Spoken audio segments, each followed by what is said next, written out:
AP టెట్లో భాగంగా దీని మీద ప్రశ్నలు ఇస్తున్నాడండి. ఒకసారి చూద్దాం. సిద్ధాంతం పేరు, ప్రతిపాదించిన వారు, బదలాయింపుకు కారణంగా చూపిన అంశం. సమరూప మూలకాల సిద్ధాంతం.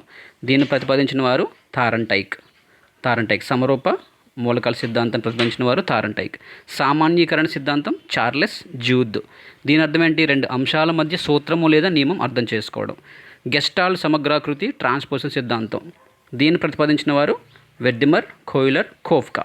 ఓకే, గుర్తుపెట్టుకోండి. దీని అర్థం రెండు అంశాల మధ్య సంబంధాన్ని గ్రహించడం. బదలాయింపు కారణంగా చూపిన అంశం ఏంటంటే రెండు అంశాల మధ్య సంబంధంను గ్రహించుట.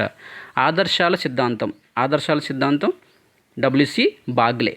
ఆదర్శాలు, విలువలు, వైఖరులు బదలాయించబడతాయి.